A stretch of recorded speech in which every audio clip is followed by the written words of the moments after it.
Hello বন্ধুরা, good morning সবাইকে। Welcome back to my channel. তো চলে আসলাম আবার কিন্তু ডেলির ব্লগ নিয়ে। অনেক দিন পর আসলাম। তো যাই হোক, এখন থেকে কিন্তু ভিডিওটা স্টার্ট করলাম। এখন অফিস থেকে বাড়ি ফিরেছি, ব্রেকফাস্ট হয়ে গেছে সবার, আর ঘরের কাজকর্মগুলো করব। তো অলরেডি কাজকর্ম শুরুই করে দিয়েছি, তোমাদেরকে দেখিয়ে দিই। তো অফিস থেকে বাড়িতে আসার সময় কিন্তু এই ফুলটা আনা হয়েছে, তো বেশ সুন্দর লাগছে। আর এই ফুলটা না মাঝের মধ্যেই আমি রুমে রাখি। এই এই ফুলটা ঘরে রাখলে বেশ গন্ধটা বেশ সুন্দর একটা ছড়ায়, ভালোই লাগে। তো অফিস থেকে ফেরার সময় ফুলটা নিয়ে আসলাম, আর এখানে আমার রুমে কিন্তু টেবিলে রাখলাম, তাহলে রুমটা বেশ সুন্দর একটা ফ্রেশ ভাব লাগবে। তো যাই হোক, রুমটা একটু ডেকোরেশন করছি আর রান্নাবান্না করব। তো চলো কিচেনে যাওয়া যাক। হ্যাঁ,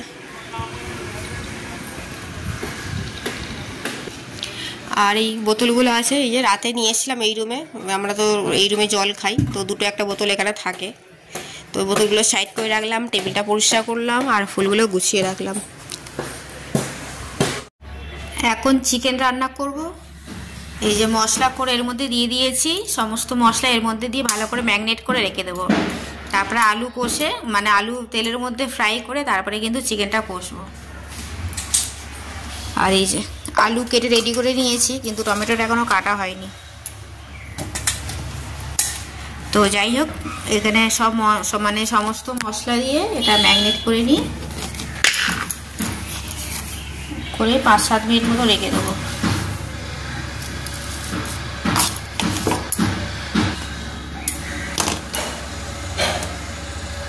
নুন দিয়ে দিলাম, হলুদ গুঁড়ো দিলাম, আর চিকেন মশলাটা এর মধ্যে দিয়ে দেবো। আলাদাভাবে কিছু মশলা দেবো না, সব মশলাই এর মধ্যেই দিয়ে দেবো। ম্যাগনেট করার সময় সমস্ত মশলা দিয়ে তারপরে ম্যাগনেট করে রাখবো। আর জিরের গুঁড়ো আছে দিয়ে দেবো। জিরের গুঁড়ো ধনের গুঁড়ো দুটোই দিয়ে দিই, কিন্তু এখন তো ধনের গুঁড়োটা নেই, শুধু জিরের গুঁড়ো দিলাম। আর এর মধ্যে একটু টক দই দেবো। টক দইটা হচ্ছে ফ্রিজে রাখা আছে, ওটা বার করে নিই। এই যে প্যাকেটের টক দই, এটা হচ্ছে রান্নার জন্য এনে রাখা হয়। যখন কোনো রান্না করি তখন এই টক দইটা আমরা ব্যবহার করি। আর ভাঁড়ে যে দইটা থাকে ওটা হচ্ছে খাওয়ার জন্য নিয়ে আসা হয়। আর এই প্যাকেটের টক দইটা হচ্ছে রান্নার জন্য ব্যবহার করি আমরা। এই যে অল্প করে দিয়ে দিলাম। এবার এটা ম্যাগনেট করব, কিন্তু এটা হাত দিয়ে করব না, কারণ আমার যেহেতু নখের মধ্যে মশলা ঢুকে যাবে,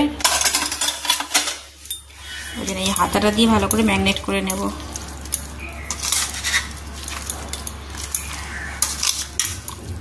তো তোমাদেরকে দেখিয়ে দিলাম এর মধ্যে কি কি দিয়েছি, কিন্তু এক হাতে ফোন ধরে এক হাতে তো ম্যাগনেট করা যাচ্ছে না, সেই জন্য কিন্তু ফোনটা এখন রেখে আমি ভালো করে এটা ম্যাগনেট করে নেব। ফোনটা রেখে এটা আমি ভালো করে মাখিয়ে নেব এই হাতাটা দিয়ে। আর দেখিয়ে দিলাম তোমাদেরকে কি কি দিয়েছি চিকেনে।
চিকেনটা ম্যারিনেট করে রাখলাম আর আলুগুলো কিন্তু ফ্রাই করা হয়ে গেছে। আলুটা যখন ফ্রাই করি ওর মধ্যে একটু হলুদের গুঁড়ো দিয়েছি, একটু নুন দিয়েছি, দিয়ে কিন্তু ফ্রাই করে তুলে নিয়েছি।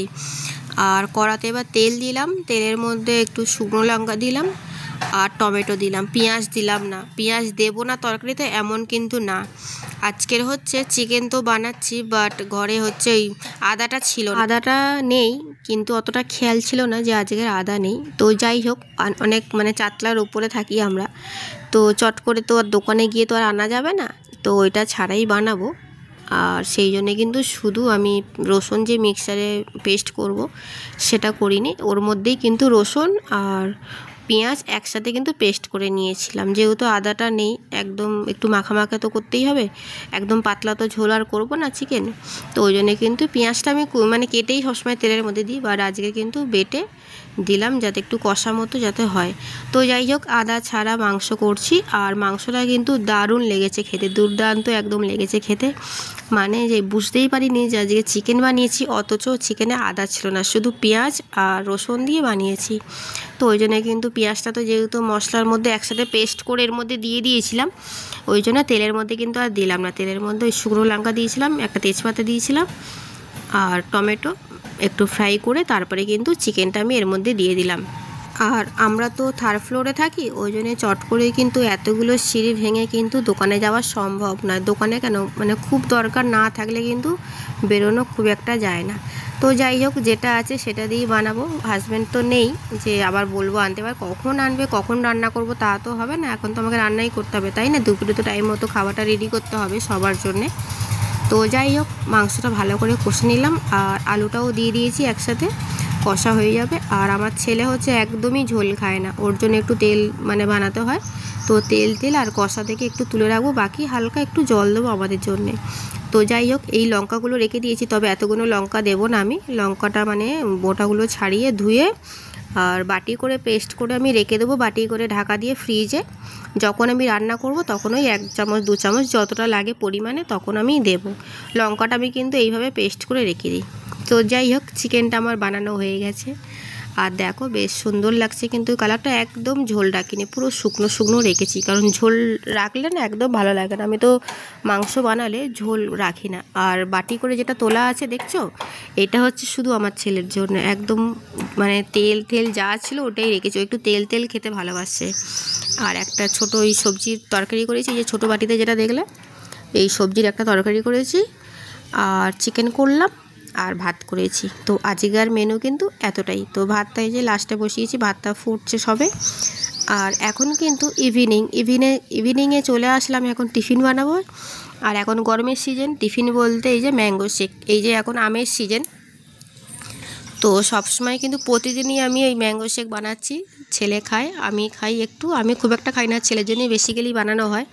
তো যাই হোক বন্ধুরা, আজকে সারাদিনে রুটিন তোমাদের সঙ্গে শেয়ার করলাম আর ভিডিওটা কিন্তু এখন এখানেই এন্ড করছি। তো কেমন লাগলো ভিডিও কমেন্ট বক্সে কিন্তু অবশ্যই জানিও। অনেক দিন পরে আসলাম তোমাদের সামনে নতুন ভিডিও নিয়ে। তো যাই হোক, যতটা পারবো চেষ্টা করব রেগুলারের ব্লগ দেওয়ার জন্যে। তো এদিকে দেখো ম্যাঙ্গো শেক কিন্তু আমার হয়ে গেছে, ওকে আমি গ্লাসে ঢেলে আর দিয়েও দিচ্ছি খেতে। তো চলো, সবাইকে টাটা বাই বাই, সবাই ভালো থেকো, সুস্থ থেকো, অলওয়েজ হাসি খুশি থেকো।